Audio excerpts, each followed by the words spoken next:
Hello and welcome to Being Well. I'm Forrest Hanson. If you're new to the podcast, thanks for joining us today. And if you've listened before, welcome back. Today, I am joined by a very special guest, one of my favorite people in the world, associate therapist, Elizabeth Ferreira. Elizabeth, how are you doing today? I'm doing good. I'm coming off of a 6-hour day. Yeah. I feel fresh. I feel still, the whispers of the ephemeral seat of my therapist role. So I'm coming in hot. Well, the ephemeral I wasn't expecting to start with the ephemeral seat of the therapist role, but I'm Yeah. glad that we did. It lingers for a few hours, Mm. after you physically get out of the seat. Is it like a scent or? It's, it's a wah. Don't answer that It's a question. wah. I don't want to know if it's a scent. It might be the scent of sweat and I mean, at least for me, when I do coaching Yeah. work and coaching work, Yeah. the work that I do is less intense than what you do, where you're True. doing like hardcore travel True. work with people. I took a shower, don't worry. Yeah. I'll get sweaty. Oh, yeah, no, it's a physical. Here's the thing, okay? Everybody likes to laugh because I'm a somatic therapist, and they're like, "What are you doing there, rolling the floor with your clients?" You wish. Like, it's a very physical, like, demanding, emotional job, and when I think you're, like, really in it, which you're experiencing some sitting with coaching folks, your body is a part of that ride, and I mean, man, there have been times when I'm sitting there and, like, I end a session and I'm like, "My armpits are just a waterfall. I gotta go take a shower." So one of the things you've been doing in the room with people is you've been working with more couples recently. Yes. And we've been having a lot of conversations about relationships, Mhm. ours, people you're working with, just like the ideas of them, like what matters in them in general. And so I wanted to talk with you a little bit more today about relationships, and particularly this topic that we've been touching a lot recently, which is the idea of getting on the same team. And what does it mean to be on the same team inside of a relationship? And that's something that I think over time we've gotten more and more of inside of our relationship, but it's based on things, real things like, hello, safety, the safety that allows you to be a little bit more authentic with somebody else. And so I was just wondering, maybe as a place to start, what of that have you seen in the couples work that you've done with people therapeutically? Like, how does that show up as an issue for people?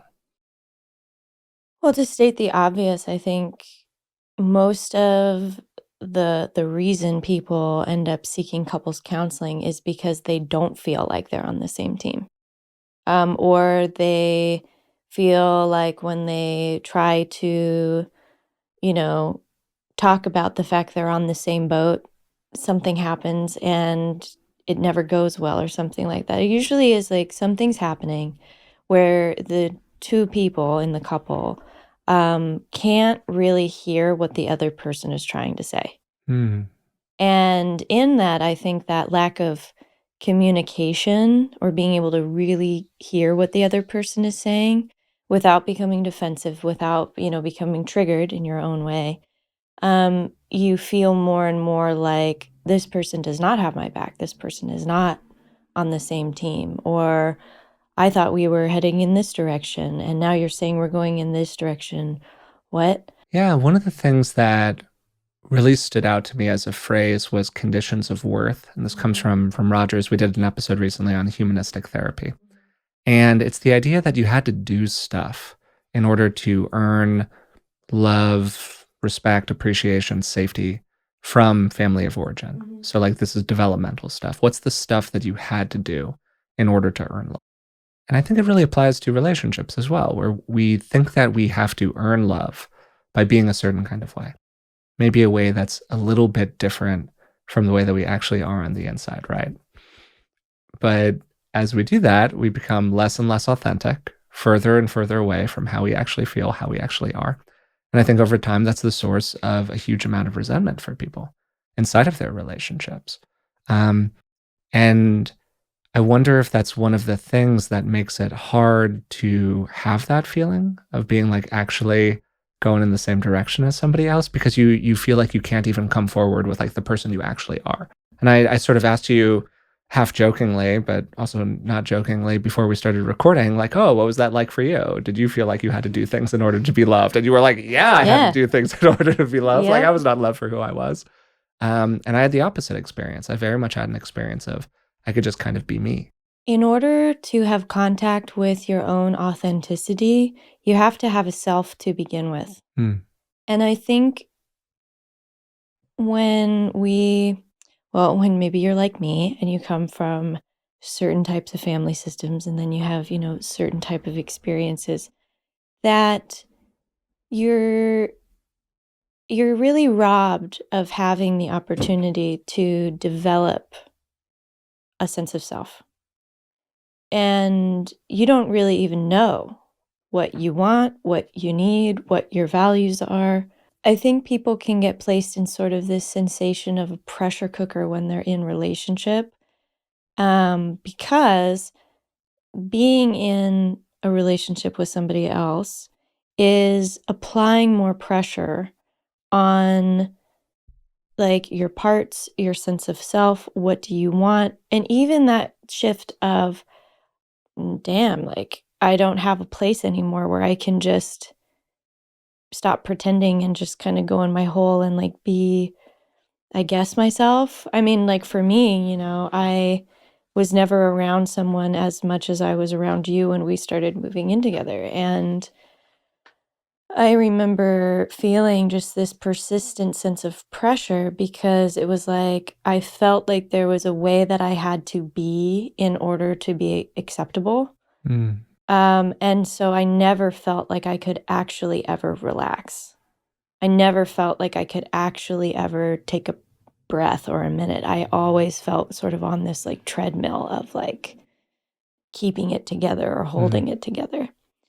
Um, so I think that, what you're talking about with this like sense of authenticity and being on the same team and all that, you're talking about a pretty high degree of self-actualization Mm. that I would argue that folks with more complex forms of trauma or developmental trauma, it takes you a while to get there.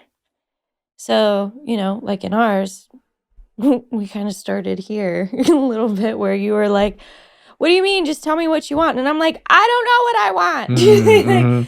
but I know I'm panicking because you asked. That was definitely a theme in our relationship for like a hot second there. I think that's fair to say. Yeah. But you did for starters, you did a lot of individual work Yeah. to, I mean, this is I don't know. This might seem kind of superficial to people, but I don't see it's Mhm. superficial. You like dyed your hair red and you started wearing very different clothing and you found vehicles of self-expression. You got 2 tattoos, in the period of time that we lived together. Mhm. Vehicles of self-expression that felt more true to who you were, and you were doing things to make the outside match the inside, would be my Mhm. kind of like interpretation of it to some extent. Yeah. And I feel like that even that as an exercise has been very freeing for you. Mhm. And it's one example of a form of self-exploration where there's this kind of question of not just like who have I been, that I apologize if this sounds like wonky for people, but the continuous sense of self can be a hell of a drug because we feel this kind of weird allegiance to the person that we were Yeah. yesterday and a month ago and a Mhm. year ago, going all the way back to childhood or whatever it is. But you're kind of taking a fresh look at things. You're almost taking a step back and going, who am I today? Mhm. In this really kind of pure way Mhm. that, at least from my perspective, seemed extremely useful for you. I don't know if you want to speak to it at all, but it's just a cool thing you've been doing recently. Well, I think in order to talk about that, we got to slow down just a Sure, little yeah. bit. There's a version of me that if we never met, I would have never learned any of this kind of stuff about myself because my trauma happened at such a young age for a long, persistent time that as my sense of self was developing, these survival strategies were developing at the same time. So I don't have a moment of remembering what it felt like before. Mhm. I just know that I've always felt like I'm kind of multiple people or versions of myself. And that those versions of me kind of come out or are inspired based on what's happening in front of me. And before I had done a lot of my own individual trauma work, I remember feeling kind of like a chameleon where and what I know about it now is that I would just mirror people. Mm. I would just mask and mirror people, their kind of personality back to them, and typically people liked me because I did that. Um, I don't think anybody really knew that's what I was doing, but, that's the mechanic of it, and it was a protective part of me that learned I have to mirror someone back in order to be loved or accepted. And so, within me are all of these parts that over time I've learned how to see them all kind of like at the same table of my psyche. And I'm at a place now where I no longer feel totally blended with those parts. In parts work, it can be called sometimes like the wise adult self. And I think of that as also kind of being more the authentic self.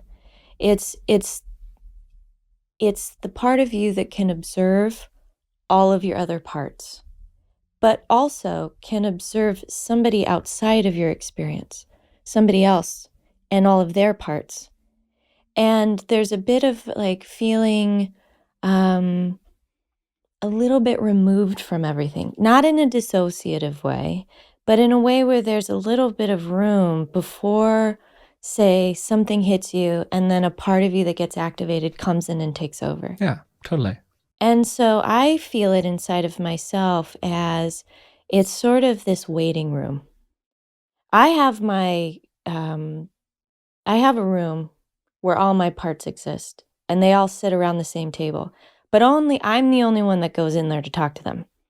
But then me, my more authentic adult, there's so many names for it. The wise adult, your integrated self, capital S, whatever you want to call it. We're talking about the same thing.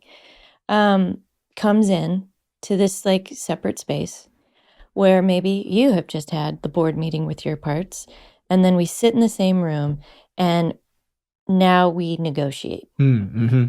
Hey, so I'm talking to my parts over here and blah, blah, blah, blah, blah, like, and I'm putting this on the table. What about your parts? Yeah.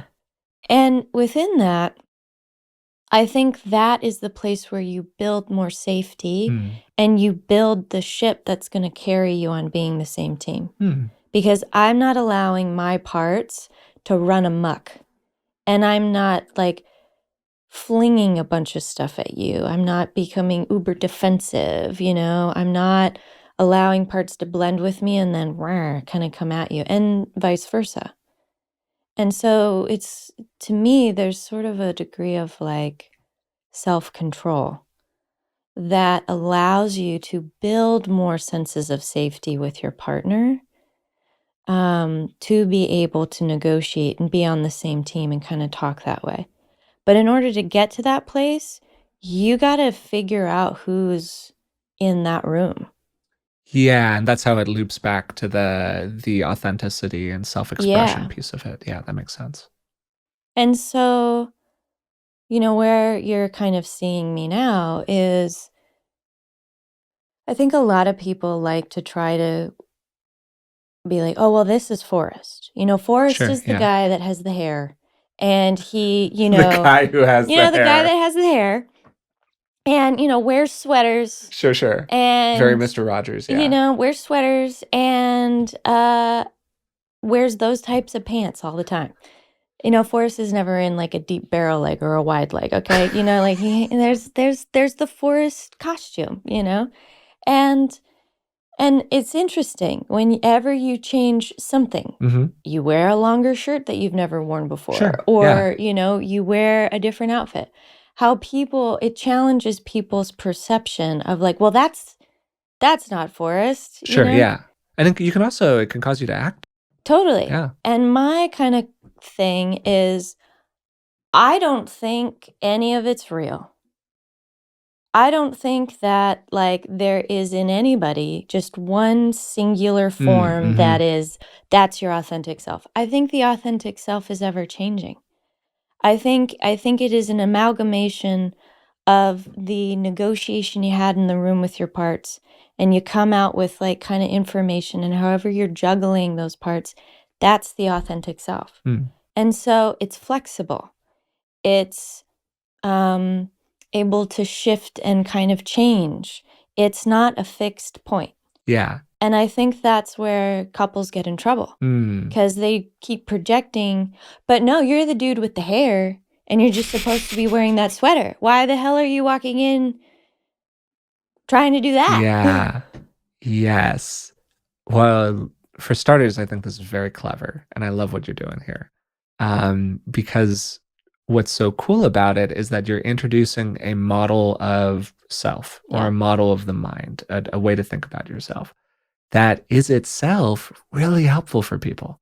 It's really helpful for people to think of themselves not as this like fixed object, but as something that is flexible and changing and a kind of ongoing process that includes the freedom to be a little different tomorrow than you were yesterday. Mhm. And I think that just like having that embedded in people's heads as they're in the room talking to their partner or in the therapy office, whatever it is that Mhm. you're doing, is already like hugely transformative for a lot of people because I feel like rigidity in general is just one of the big enemies of effective relationshiping, Mhm. for lack of a better way of putting Yeah. it.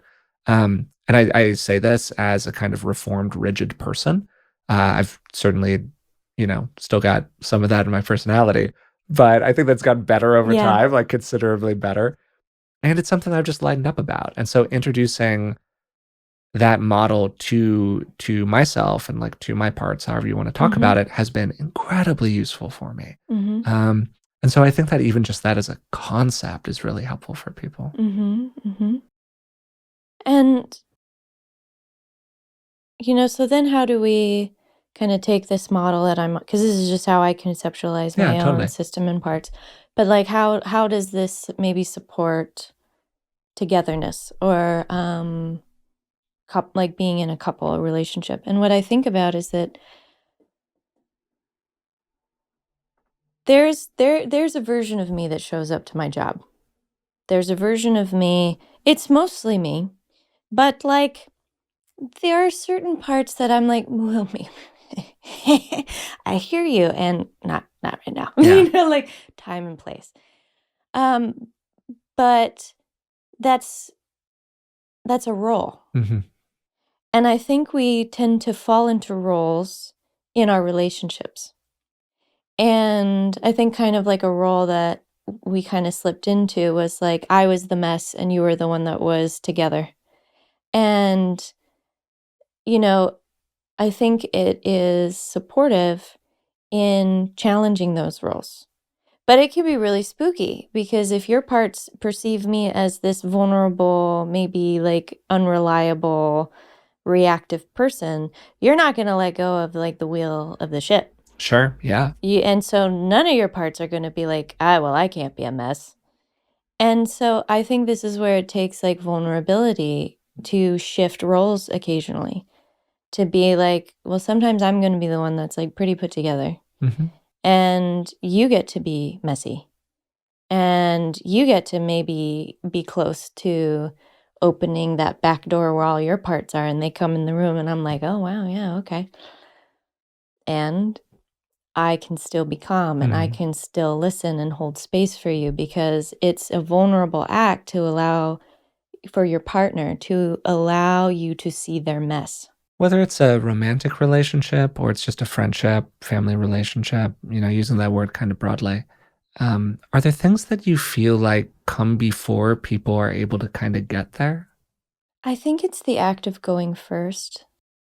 Like, you can't ask your partner to be more vulnerable than you're willing to be in the moment. And people get locked because neither one wants to be vulnerable first. And I think in order to be brave, to be vulnerable first means that you have to be willing to be a little destroyed. There's like a courage aspect to it. Like, what do I mean by this really? Like, as someone with complex PTSD, there have been moments when we start to have a conversation. And I feel myself getting more and more triggered as the conversation is happening. And yet, I can hold that, recognizing that what you're doing is also a piece of vulnerability, like entering the conversation, even if like it doesn't sound vulnerable, even if like I'm unable to really like take it in that moment. And so it's the act of I am choosing from my own seat of power inside of myself, from my own agency, that even all of these parts that are firing inside of me, battling for safety, that want to defend, I'm not going to do it. Not because I'm being submissive or I'm fawning, but because defensiveness only begets more defensiveness. And so it doesn't serve either of us to stay at this level of the conversation. We're trying to get to a deeper layer to the conversation. So my activation is a sign to become more vulnerable, to almost prove to my parts you're safe. Yeah. And so by doing that over and over and over again, it allows for this space to become easier. Something that just what you're saying makes me think of is, what do we think of as being vulnerable? If I say, emotionally vulnerable, what's the kind of model that comes to a person's mind? A lot of the time, it's going to be a lot of obvious external emotionality. It's going to be, you're crying, you're having an emotional moment, whatever it is. That's one version that could be vulnerable for a person. There are a lot of people where that's not tremendously vulnerable for them. That's kind of an easy place for them to go, actually. That's sort of the baseline.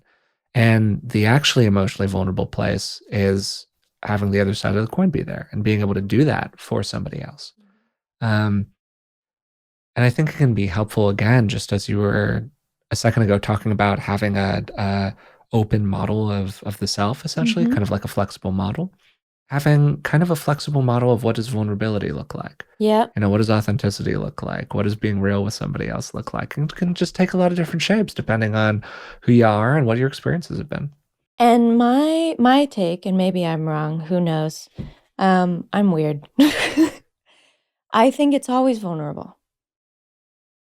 I think it is always a vulnerable act to come to your partner and say something. Sure, yeah. Totally. Because if you're truly attached, ooh, that's risky. And if you're deeply connected emotionally and have that emotional intimacy, there are always the little parts in little Forrest that are probably going, I don't want to hurt her. I don't want to upset her. I don't want her to be mad at me. And same with me. There are the parts in me that are like, man, I really don't want him to be upset with me. And so like our vulnerable parts are always there. Yeah. And if you can slow and hold your own hurt, often you're able to hear the vulnerable parts more. So it's not about, hey, babe, like you didn't do the dishes. It's, ooh, like it's not about the dishes. It's about a sense of care. It's about a sense of support. It's about a sense of this really matters. And it's a vehicle for me to show a certain type of want or need and show you that I am doing it. I am meeting your need. I am honoring it. I think that any ask, you're in dangerous territory emotionally, in like a very real way inside of yourself, if you're making any kind of an ask. And people like to disguise this with a lot of anger or a lot of frustration or a lot of passive aggression, irritation, these things that don't look like vulnerability. They're kind of like the mask that vulnerability wears to appear to be something else, right? I don't know what you've seen in working with people. For me, I feel like our communications around these things really cleaned up when a lot of that left the system, and we were increasingly able to come from a place of like authentic ask, as opposed to coming from a place of like irritation or frustration, particularly on my side. Well, you got more direct. I got much more direct. Yeah, absolutely. I got way more direct. And I think that, to your point about kind of taking a risk part of what allowed me to do that is increasingly the feeling that I could say what I wanted to say and feel like it would not destroy you. Yep. Essentially. Like I felt that you had become sturdy enough for me to say, hey, we had this agreement about X. X did or didn't happen. What are we going to do now? Mm-hmm. Not in like a really intense way, but just in a normal relationship communication way. I think that for a long time, I didn't feel like I could do that. Mm-hmm. And that then led to a lot of resentment and frustration and, things I've talked about in the podcast in the past as like my personal, I don't know, my personal axes to grind Mm-hmm. inside of myself. But every time that I did, you met it essentially like 10 out of 10. You met it very, very effectively, and you always came through. And there was this process of proving through action and proving through it going well. Yeah.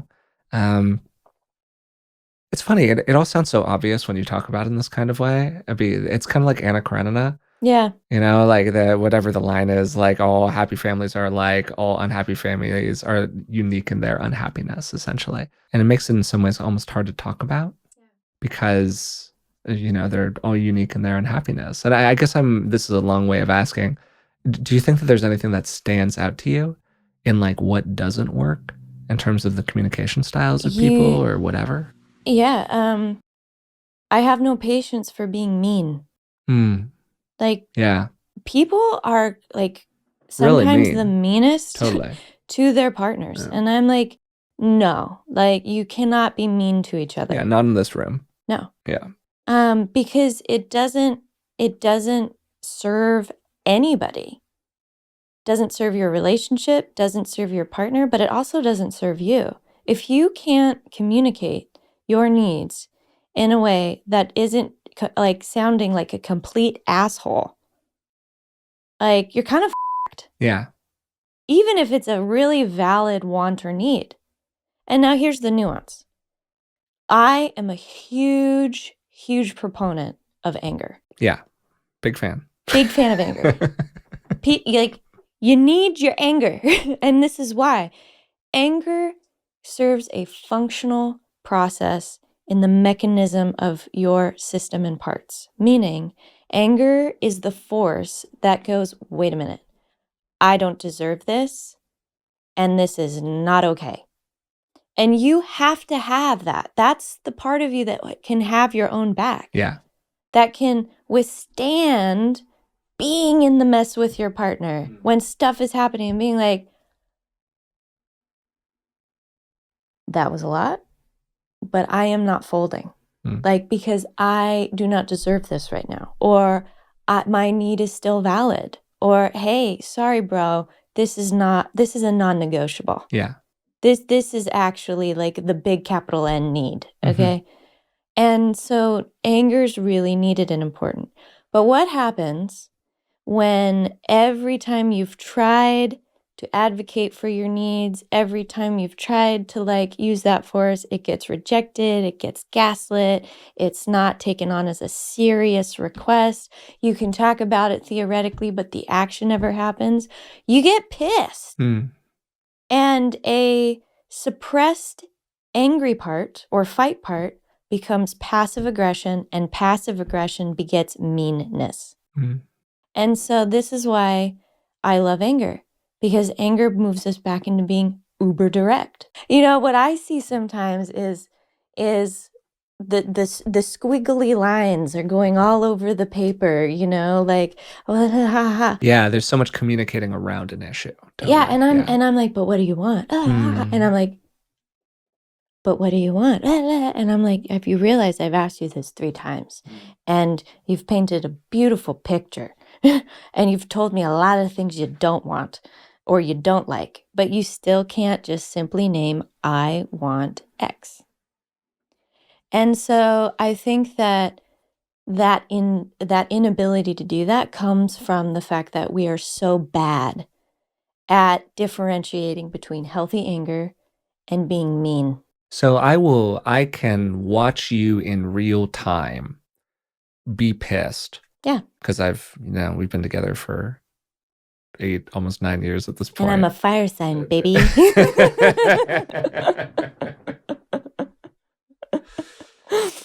Incredible.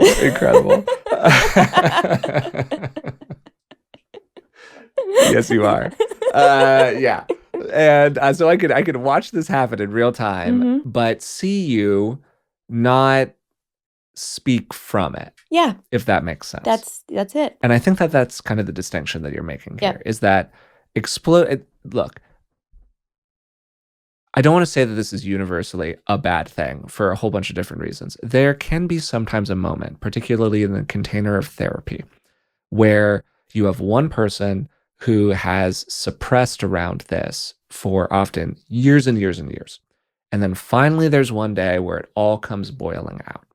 And there's actually something about that that can be productive for Yeah. the process, because now you're actually talking about it. Yep. You're finally actually talking about it. Yep. So there's a time and a place for everything, including for a certain amount of like explosion under the Yeah. right circumstances, right? Most of the time, under most normal range situations, when you speak from that, things go poorly. Yep. That's when dishes get broken. Yep. That's when people pack their stuff and leave the house. Like, that's when things go sideways. So there's this way where you're kind of in touch with that part. Mhm. It's an aspect of personality, but it's not driving the car. Yep. And I'm wondering, kind of big question, what's helped you do that? Because that's a skill. For me, it's been actually revealing my anger more and more. Mm-hmm. Yeah, So- you're not suppressing as much. So to me, the terrible was always suppressing it.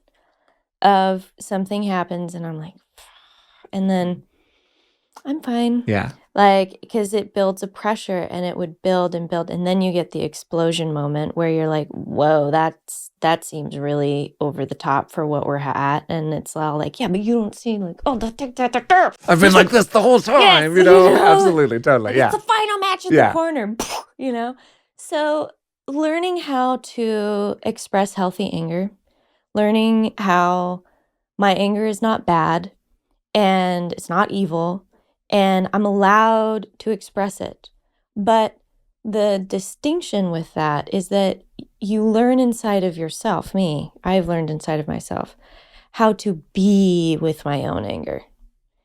And there's something different between being blended with your angry part and it comes out and it's like, okay, Forrest, I'm going to tell you what my last name means.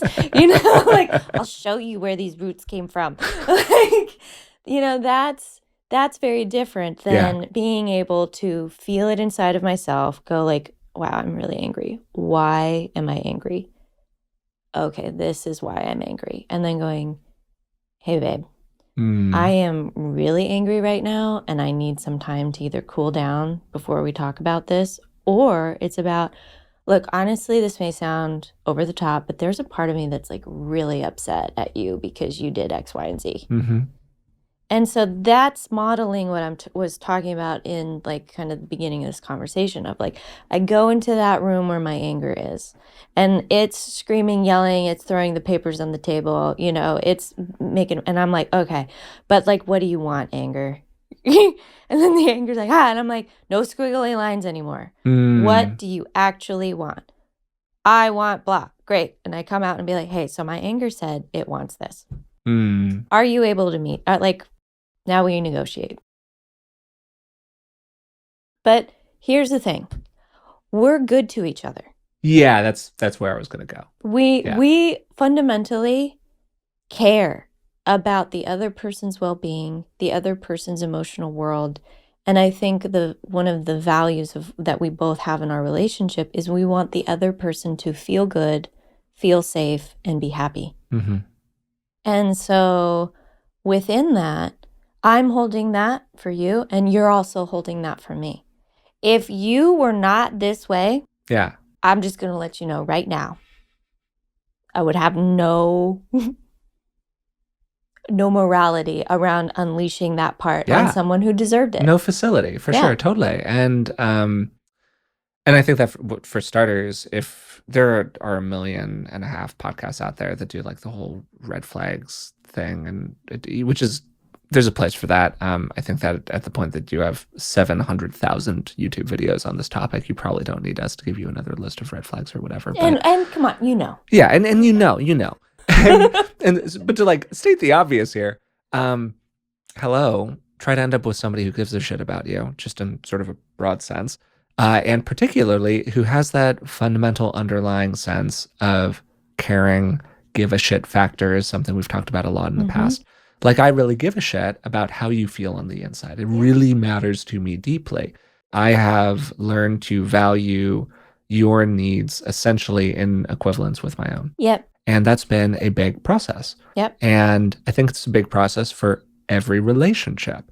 Some people walk into relationships with the inverse. Yep. They only care about the other person's needs. Yep. And they have no contact with their own. And, Yep. and that's when you're in the world of resentment and people, or God, it can go in the resentment direction. It can also go in the chronic caretaking direction. It can go in that kind of like, who am I without you direction. Codependency, that whole world of stuff. Yeah. So it's just as important to kind of get in touch with your own interior as you go through this sort of process. Hey there. Thanks for watching, and sorry for the brief interruption. But it turns out that over 60% of the people watching this right now are not subscribed to the channel. So if you could just take a moment to hit the subscribe button, it would really help me out. I'd appreciate it a lot. All right, back to the show. And so into my beautiful mind of how I like think about this stuff, I'd love to like hear your point of view. No, because this is how I conceptualize this. Totally. Okay, so we're just two people swimming in a vast ocean of nothingness, and then we end up finding each other and going like, oh, you know what, I'm kind of tired of being wet, and you're like, yeah, I'm really tired of treading water. And then boom, there's this like boat we find, and we get on the boat, and then shit, the boat has limited resources. Got a hole in the bottom. There's a hole in the bottom. There's all this work we have to do. God damn it. Patch you know, it. I'm tired already. Like, what do you mean? I gotta like do all this stuff. And it starts by like, you're just looking out for yourself and I'm looking out for myself. But we only have what? Maybe like a 4x4 of room. So we are like close. And our wants and needs are rubbing up against each other. There's a lot of friction. Yeah. But within the friction comes those moments of being vulnerable, practicing not being defensive, learning how to really recognize what the other person needs or wants, figuring out how to talk about this stuff, how to negotiate, right? And sometimes shit blows up. It's why I say, you know, we all get messy. And I don't mean messy to, you know, diminish the value of our parts, but like, look, we're all messy. We all have messy moments. And I think like a relationship dies on the vine when we try to be too freaking perfect. Like, look, I shit. So do you. And eventually, if we're on this tiny boat, we're going to have to look each other in the eye. It's so true. You're going to have to make eye contact from across the sides of the boat. You know? I don't need that mental image, but here we are. So the boat moment is we figure out how to be on the same team. And can we actually be on the same team without wanting to rip each other's heads off? Yeah. And then, here's the thing. Beautiful mind moment. Okay, after the boat, right? You find like an island that can only be accessed by you and your partner. And your ticket to get on that island is when you agree, I will put your needs first, above my own, because you're putting my needs above your own. Yeah, for sure. And there's something very beautiful that then happens. And all this ease comes in when it's not just theoretical, but it's felt. Part of me going and negotiating with my parts is I walk in with the list Forrest gave me, and it's like, here are Forrest's needs. What do we have to do, y'all, in order to meet these needs? And some of like, what the do you mean? like, I don't want to meet his needs. I'm a strong, independent woman. You know, like, and I'm like, yep, and this is the agreement because I'm the one in charge. He's not telling me to do it. I want to do it. So okay, you little Henri, you know, Miss Independent part, like, okay. And then she's like, well, what about our needs? And I'm like, well, guess what? I gave him a piece of paper too. And I got a list too. And he's negotiating with his parts. And so then that's the island we built. Yeah. That's a great way to put it. And I also think it highlights such a crux issue inside of relationships for people, which is fairness. And who goes first? Like, who's the first person to make that move into really caring about what's going on inside of the other person? And look, like, again, we've been together for almost 9 years. This has been a developmental process over It time. takes You do not start here. But man, it is a great place to get to, and to have that really deep, and again, as I think I already said once, everybody has their own bullshit. Nobody's perfect in relationships, and we're not We're trying all to paint that. messy. We're all messy. I'm not trying to paint that kind of a picture. Just what I'm saying is that it's great to have the underlying sense that you really care about what I care about. Yeah.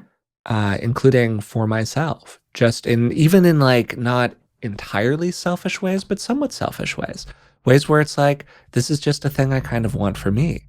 And much in the same way, there are things that you really care about that I don't care about as much. But I'm like, man, how do I get on board with this? How do I make this happen? And in a way, this is, I don't know if this is quite the right language to use, but like, bear with me here. We're kind of having like a bit of a masking conversation. Like, who's the you that shows up in the relationship? And how does that you become more and more the real you? And one version of that is what we've already talked about a little bit, which is this like anger versus bottling, resentment, cold shoulder, slider, if you will. But there are these kind of other sliders too. There's a slider around sadness. Like, can you be sad in front of your partner? Can you cry in front of your partner? Can you have access to those sort of more what we classically think of as vulnerable emotions? Even though, as we've already talked about, happiness is a vulnerable emotion sometimes. A lot of the time, happiness is a vulnerable emotion. And the other one is more on like the enjoyment side of the spectrum. And that's something we've really been talking about recently. And I really wanted to talk with you about when we did this. Because you have really found the fun for you. And I think you've always been a fun-loving person by your nature. Correct me if I'm wrong, that's my sense of you. But you've really explored like what gives you a sense of enjoyment. And so in doing that, by like reclaiming the anger piece and reclaiming the sadness piece and reclaiming the happiness piece and the enjoyment piece and all of it, you start to just get access to a wider and wider range of possible experiences and sensations and all of that. And there's so much that we do culturally in Western culture in general. I'm sure other cultures have their version of this, to like tamp the emotional spectrum down kind of from all angles. I think that men and women get it in slightly different ways in terms of gender socialization, but it's all over the place.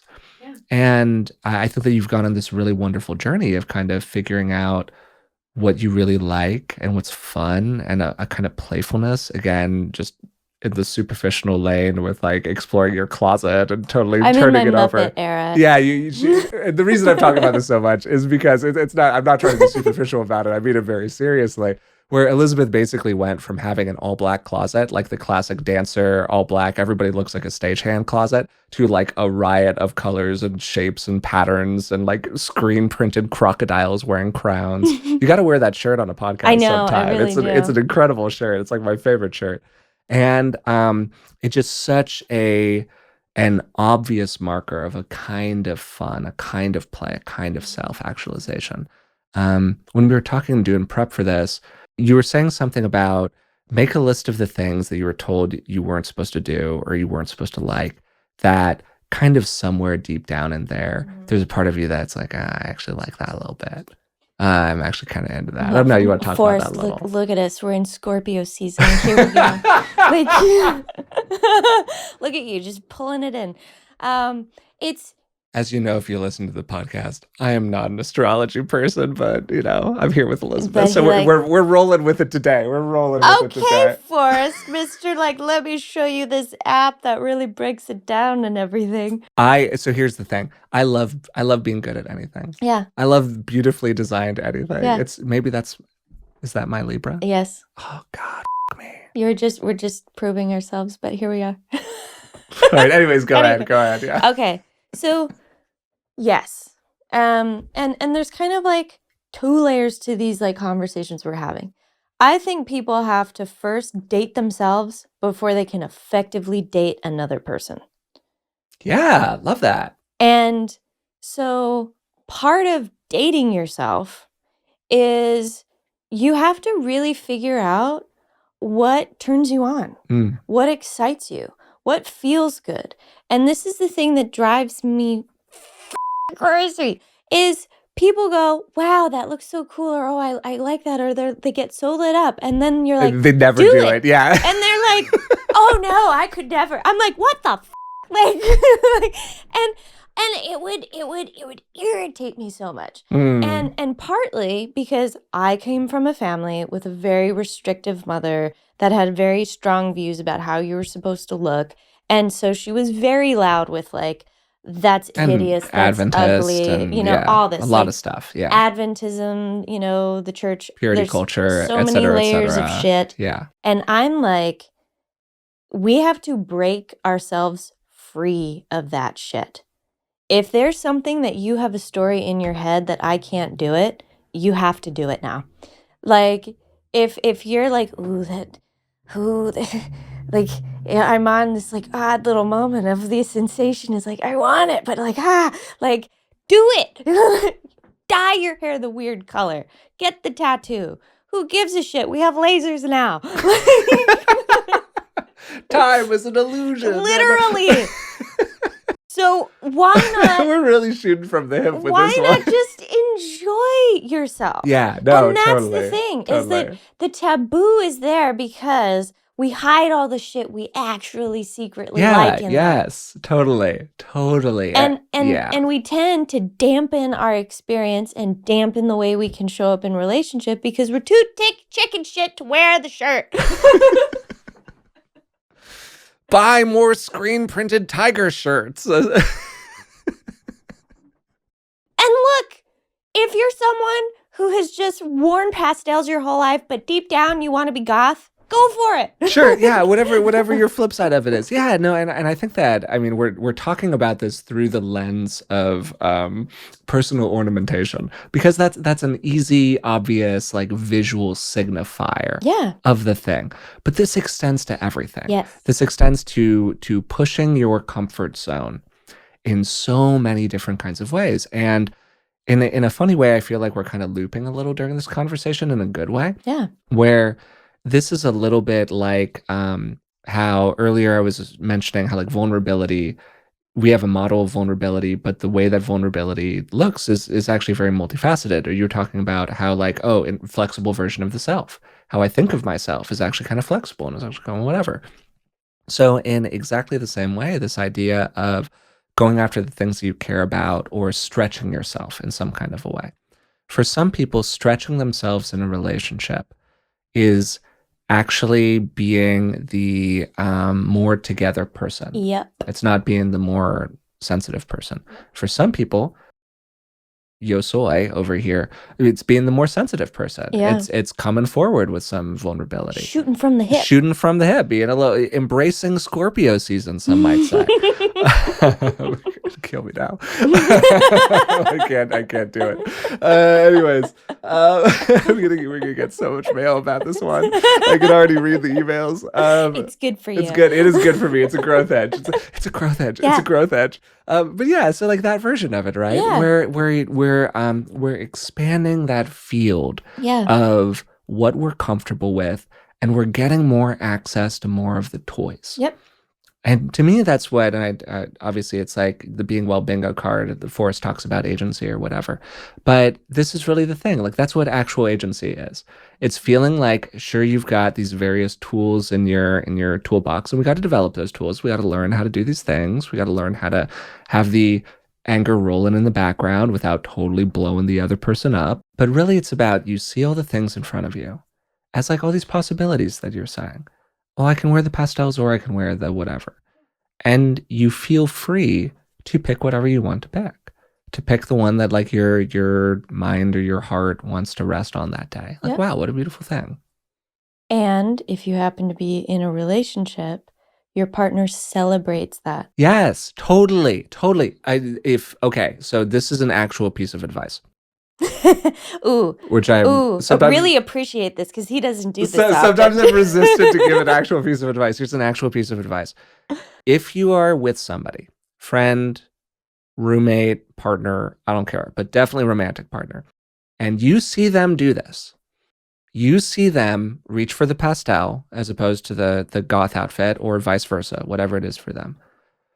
Do not, under any circumstances, hit them with the, wow, feeling adventurous today.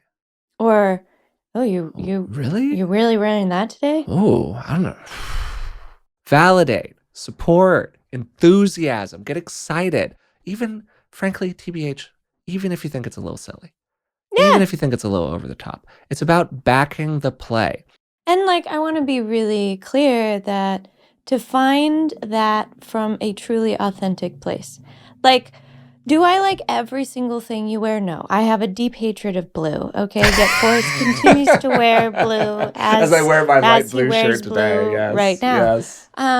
Long story about blue. I'll get it, and maybe I'll talk about it later. Some other time. But anyway, but I can find qualities of the way you put yourself together, or the way you feel comfortable in the thing that you're wearing. I don't have to be like, oh, wow, I just love that blue shirt. That blue shirt just looks so good on you, Forrest. No, I don't want to like be bullshit McGee over here. The first time that Elizabeth rolled out, freshly dyed red hair, looking like a pumpkin, in like gold lame pants. Now, it was neon orange hair, mind you. It wasn't neon. this. Oh, yeah, it was neon. It was like Lilu from The Fifth neon orange Element. hair, totally. Gold lame pants, screen-printed black and white shirt of a gator. It's a crocodile princess. Crocodile wearing a crown. I was like, whoa, there is a lot going on here. But I love this for you. You know, I love this for you, even like regardless of my own whatever aesthetic appreciation of it. And over time, I will tell you, it has become like one of my favorite outfits of yours, very authentically. Yeah. Was it a little shocking the first time it rolled out? Yes, it was. But like since then, you come around, and again, it's about that I know that you love it, that it's freeing for you, that you care, and that's the real stakes on the table. And so here's how we take this superficial conversation about what we wear into like the real stuff. When people stretch, when people dare to grow, when people dare to have a degree of expansion, you can always find the appreciation in the freedom of expression that they find in that. Mm-hmm. Because there are just so many people that are overly censored and restricted and tight and don't allow like their parts to be shown on their body. You know, like I know I'm talking about this to some degree, like a sense of compartmentalization, but I don't experience it that way. It's more like I walk into the room and all my parts dress me, and I come out and I'm like, yeah, baby, you know? Instead of pretending I'm just this one. You're just this one manager part. I'm just this one, and I'm clean, and I wear all black and just black, you know? And so when you witness someone like moving into the taboo, risking being over the top, you know, like whatever it might be, you can always find the quality that's radiating off of them of being more authentic. Yeah. Of being more themselves. And that's the thing we celebrate. And you might have to go through some weird, like to find. One of the best pieces of dance advice I ever got, you got to go through weird to get to cool. You got to go through weird to get to cool. Yeah. You know? I don't know if I've gotten to cool yet. I feel like I'm still in weird, but I'm working on it. You're doing a good job, babe. Thanks. I appreciate that. A little external support is always appreciated. Thanks. But that's kind of like, I think our point here is a relationship should move you and challenge you to be more and more yourself. Yes. And to reveal and show more and more of your authentic self. To validate that in your partner. Yep. To look for somebody who validates that in you. To value your own sense of external or internal exploration. I guess external exploration too, but really more as an internal process. So to ask you more of like a podcast conversation question, Do you think there are things that support that for a person? Sense of safety, clearly. Mm-hmm. Like you got to feel kind of safe enough in your environment in Mm-hmm. order to start to stretch yourself in this way. Yep. Um, for me, a lot of personal narrative stuff has helped. Mm-hmm. Like why did I make the choices I made about how Forrest dresses or Forrest hair or whatever, other things you were talking about. In addition to much more important qualities about how am I with other people? Mm-hmm. How vulnerable am I comfortable getting with somebody else? Am I comfortable being seen Yeah. as the person who does not have their shit together? Yeah. Oh, that's a real edge for me, Mm-hmm. Those are maybe two that stand out in my process that have been helpful. I don't know if there's anything that you feel has been helpful for you. It comes back to you have to date yourself. You have to take every part you have on a date. Yeah. And you have to be able to find something you love about that part. Can I ask you a vulnerable question Sure. about that? You've talked a little bit in the past about having parts that you're not so fond of. Totally. Yeah. Is there a part that you've changed your relationship with in a meaningful way that you're comfortable talking about on a podcast in front of some 10,000 number of people? Okay. Yeah. Okay. You know what? Let's go for it, people.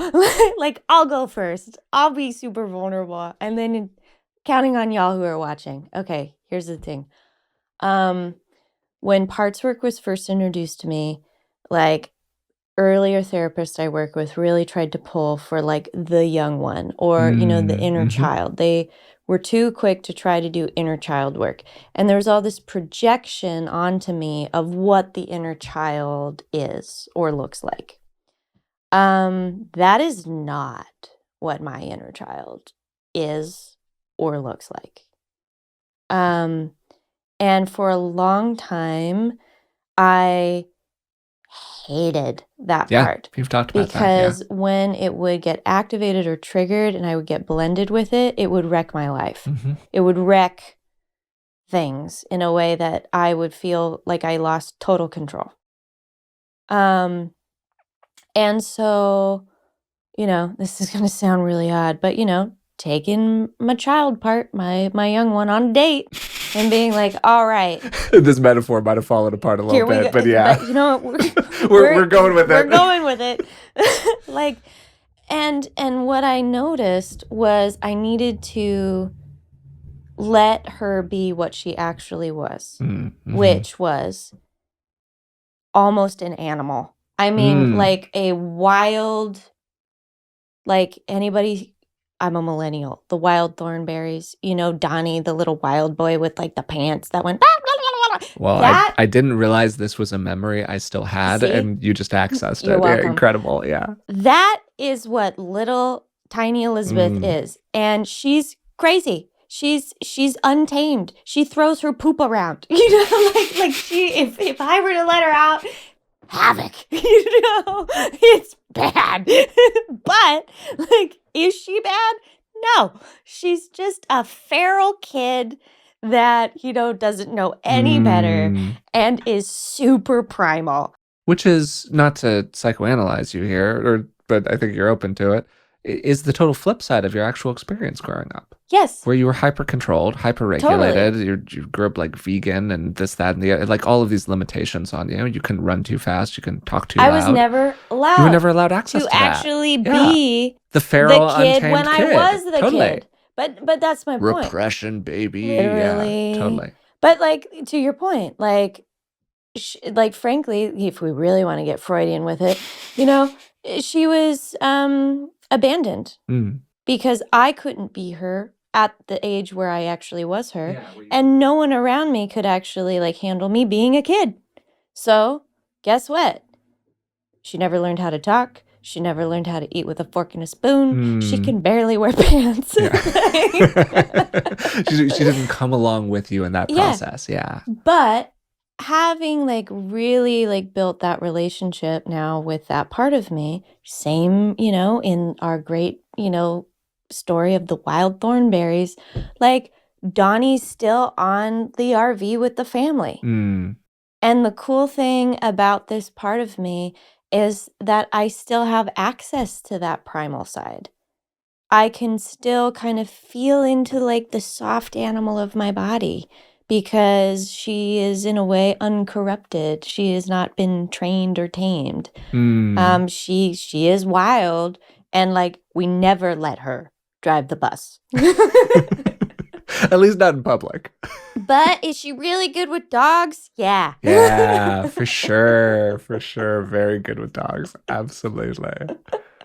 Elizabeth is desperate for like 120-pound dog at some point in Or life. bigger. Just a Malamute or whatever. Yeah. But because like when before I would get blended with that part, it would seem chaotic and nobody knew what to do with it, and you didn't even know what to do with it. I mean, it was like overwhelming. Emotionally explosive. It was what the and so very easy to go hate that part. Yeah. No good in that part. And so you build a relationship with it and you go, well, you know what? Yeah, I do have that part. And you know what? I actually kind of like her. Yeah. I actually kind of like her because you know what? It's pretty great if somebody walks into our house and they're not supposed to be there, she's gonna get them. she's gonna get them. I feel like we have so many inadvertent slogans for the podcast, and I'm adding "she's gonna get them" to the list. Absolutely. What a ride! What a ride! what a podcast episode. I mean, okay, so I'm gonna say something that might come across a little treacly, but I mean it extremely authentically. And then I'll kind of bring us to a close here because we've actually been talking for a little while.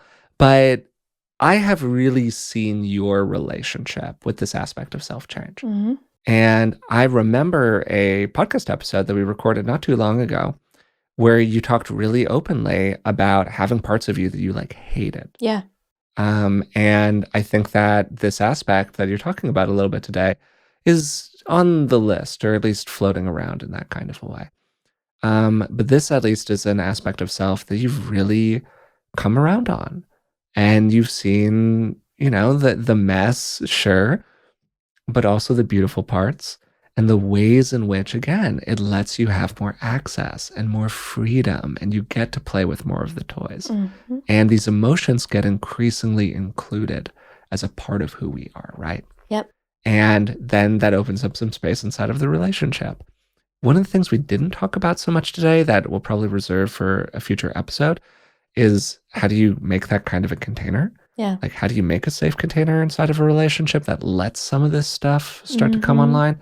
I think a huge piece of it, though, are a number of the things that we've already talked about today, including the give a shit factor, validating and caring about your partner's needs, being willing to go first a little bit, people developing some of their own skillfulness with their own emotions so they can feel the emotion without acting from the emotion. Mm-hmm. That kind of balance, I think, is a really wonderful tool for people.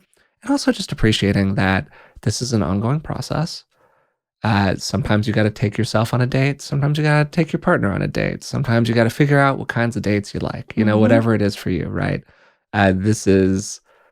We're not really baked around any of this stuff, including us. We're not baked around it. We're still figuring a lot of this out. And I think that it's been really fun to have these occasional recordings that we'll do about relationships be kind of a part of our relationship, because we can go back and watch an episode from like 4 years ago or whatever and go like, wow, that was a really different moment in time or whatever. And you see the thread, but the people have changed, which is also kind of what we've been talking about today, right? Where sure, there's some kind of a continuous thread, but you're allowed to be a little different tomorrow than you were yesterday. And here's my last piece. And this is what I know to be absolutely true as a trauma therapist, that you cannot help but be changed and transformed by being in the transformational energy with somebody else. So if your partner is doing it, guess what? You're on for the ride. You're doing it too. You're on for the ride. And so if you have a partner who's doing deep inner work and they're dating themselves and they're like figuring out all their parts, guess what? Whether you like it or not, your parts are going to start poking around. And then it's your job to date those parts and go like, damn, how do I figure out how to like that guy? This is like the after credits scenes in the superhero movies where they're talking about like what's going to come next. Oh, like in Tombstone where, Oh my God, that is so not what I was thinking. I was thinking like the Avengers post credits scene, but where they're eating falafel. Incredible. Yeah, where they're eating falafel, but incredible pull. I can't. We'll just look up the movie Tombstone. It's classic, truly. Elizabeth shared it with me recently. The after credits scene here is that one of the things that sometimes happens in relationships is one person starts to do that kind of work and the other person starts to be influenced by it, or they see them doing that work. They see them changing in ways that feel like weird and uncomfortable and threatening, and they start being like an anchor onto the other person's beautiful boat. And man, that can be a tough dynamic to be in with somebody else. Yep. And if you start to see it inside of your relationships, something to pay attention to. Maybe we'll just leave you with that one. Something to pay attention to. But as always, Elizabeth, I love talking with you. And it's so great to do this. This was so much fun. I really enjoyed this one. And thank you for, liberating me during this conversation. It's an ongoing process, but I'm committed. I'm loosening up a little bit at a time. You'll get to your maybe Kermit the Frog era. You have to go to the direction of like, I would have never thought I would look like this.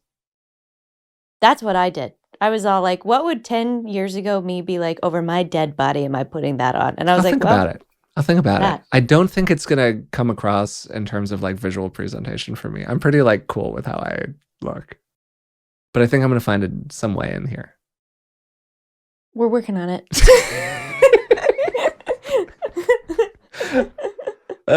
Thanks, babe. I appreciate it. I love you. Love you too.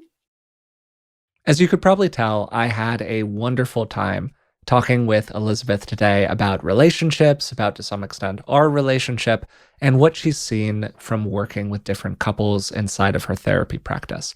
And the main theme of the conversation was finding more authenticity and finding ways to both reconnect with yourself, the things that you actually really care about, the whole wide range of emotions, anger, sadness, happiness, the things that you feel like you would like, but for some weird reason, you just kind of keep on tacking away from them.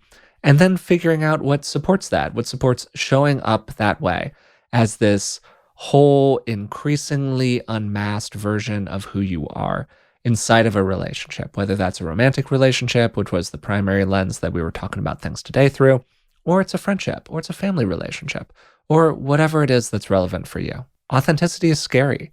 We create a kind of version of who we are, and then we present that version to other people because we think it's going to be better liked. Rogers called these conditions of worth in childhood, the idea that we had to perform a certain kind of way in order to earn love from our families or our environments, from other kids at school, from your teachers, whatever it was that you felt like you had to do. You learned that there were moves on the chessboard that led to winning the game more often than losing the game. And you went, wow, why would I do that stuff over there that I feel like I'm getting punished for? Even when that stuff over there is a much more authentic and real version of who you actually are. Then we show up in our relationships with all of that learning as a kind of, backpack that's weighing us down that we're bringing onto the table. And it's really easy to start suppressing those more natural inclinations, like the truer aspects of who we are inside of the relationship. This can lead to a lot of resentment, which was one of the things that we talked about quite a bit today. And this can be particularly difficult for people who went through a lot of challenging experiences earlier on in life, or maybe they learned that they really had to be a certain way in order to be liked or loved by other people. Maybe they were in more of a caretaking position. We talk about parentification on the show pretty regularly. Maybe there was some of that going on. These are often the populations of people who are walking in the door to see Elizabeth, including to see her as a couples therapist. And so these are common issues inside of her practice. And I loved many of the ideas that Elizabeth had about what to do about this during the conversation. This was a really fun one.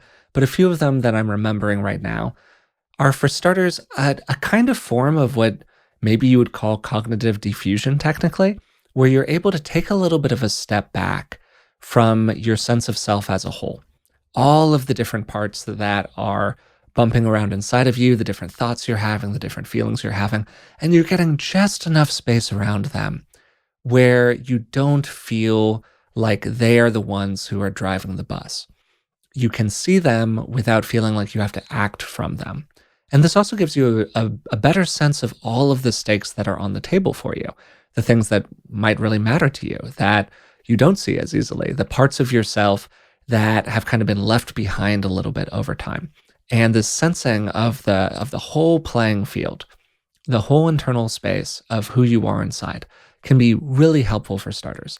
And then this idea of like taking those parts on a date, figuring out what really matters to you, what really matters to them. What are the things that you've always kind of wanted to do that for whatever reason, you just haven't felt totally comfortable expressing yourself in that way? We talked about self-expression a lot during this conversation, including supporting your partner's self-expression. We also talked about this through the lens of wants and needs. When they have something that they really care about, do you really go to bat for the things that matter to them? When you have something that you really care about, do you feel like they really go to bat for you? Have you adopted those wants and needs as being just as important to you, at least, as your own? Because this really wonderful thing can happen inside of a relationship when you truly start to feel like you can put something on the table and have it be met with a lot of thoughtfulness and care and openness. And that's the kind of container that allows for the sort of authentic self-expression that we were talking about. I'm really curious what people thought about today's conversation. I love talking with Elizabeth all the time, and I think I particularly enjoyed this one, but it was also a lot looser than some of our other conversations have been. And it's great to know if you like that kind of a style, or if you like the episodes where there's a little bit more of a central thesis and we're doing more sort of teaching about an idea. If you want to let us know, you can leave a comment on YouTube or a comment on Spotify. You can also leave a rating and hopefully a positive review of the podcast on any of these various platforms. If you're watching on YouTube, you can subscribe to the podcast, hit the like button. That really supports the channel. If you're following us on Spotify or Apple or iTunes or whatever it is that they're using these days, you can hit the subscribe button over there. Your podcast player of choice really helps us out. The best way you can support the show is by either joining us on Patreon or just telling a friend about the podcast. The best way we have to reach people is through word of mouth. You can share this episode with a friend, maybe tell somebody else about the show. We really, really appreciate it because we love doing this, and that's what allows us to keep on doing it. So until next time, thanks so much once again for listening. We'll talk to you soon. Hope you enjoyed this one.